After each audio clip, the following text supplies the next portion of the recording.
Saudara Balai Bahasa Provinsi Sulawesi Tengah menggelar rapat koordinasi antar instansi dalam rangka implementasi model perlindungan bahasa daerah. Kegiatan itu bertujuan demi tegap terjaga dan tetap berkembangnya bahasa-bahasa ibu di tengah-tengah masyarakat. Bertempat di salah satu ballroom hotel di Kota Palu, Balai Bahasa Provinsi Sulawesi Tengah menggelar rapat koordinasi antar instansi dalam rangka implementasi model perlindungan bahasa daerah. Revitalisasi bahasa daerah di Indonesia menjadi program utama Kementerian Pendidikan, Kebudayaan, Riset, dan Teknologi yang dikenal dengan nama Merdeka Belajar episode 17 Revitalisasi Bahasa Daerah. Bahasa daerah merupakan aset yang sangat berharga bagi bangsa Indonesia.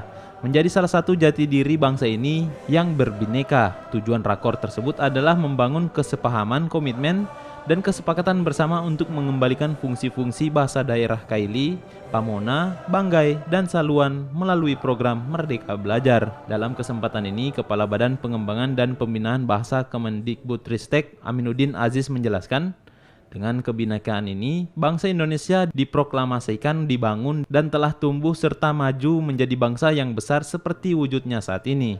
Sebagai bagian dari aset dan ciri kebinekaan, maka bahasa-bahasa daerah harus tetap dilestarikan dan dicegah dari kepunahan sehingga tidak terjadi kehilangan kekayaan budaya, pemikiran, dan pengetahuan yang tersimpan dalam khasanah bahasa daerah. Daerah di tingkat provinsi dan juga kabupaten kota yang terlibat dalam program revitalisasi bahasa daerah di wilayah Sulawesi Tengah. Nah, acara koordinasi ini menjadi satu langkah awal untuk menyamakan persepsi tentang rencana penyelenggaraan revitalisasi bahasa daerah di 5 kabupaten kota di Sulawesi Tengah ini.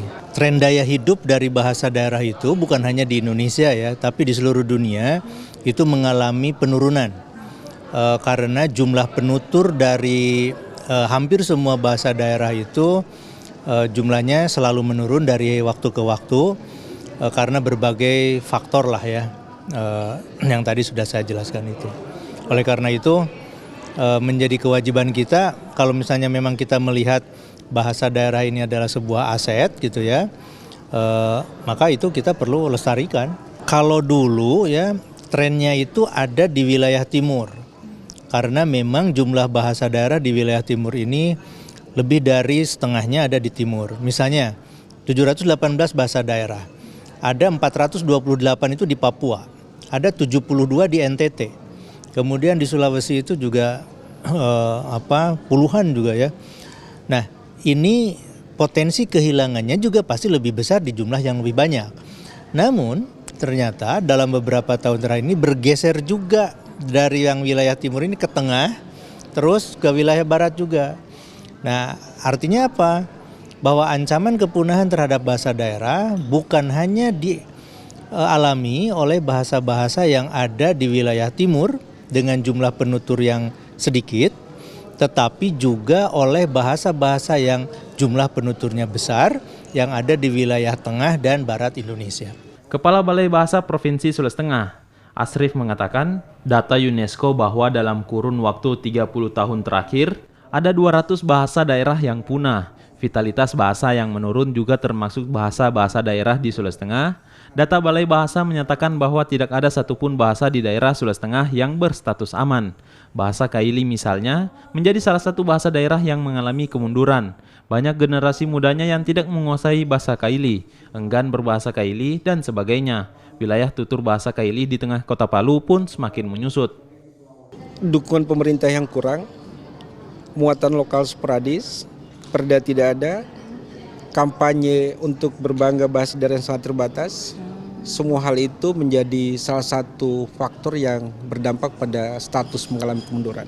Bahasa Dampelas itu salah satu bahasa yang paling terancam punah, termasuk bahasa Kaili. Kita dapat melihat pada fakta sehari-hari bagaimana di Kota Palu, bagaimana mahasiswa Kaili di kampus-kampus tidak berbahasa daerah, regulasi juga tidak mendukung, frekuensi penggunaan yang sangat menurun. Semua komponen, semua para pemangku dilibatkan, baik pemerintah provinsi, kabupaten, kota, termasuk masyarakat, budayawan, semua terlibat bersama. Luar biasa, bahkan tadi dari Poso mengatakan, saya baru tahu kalau negara memperhatikan bahasa daerah.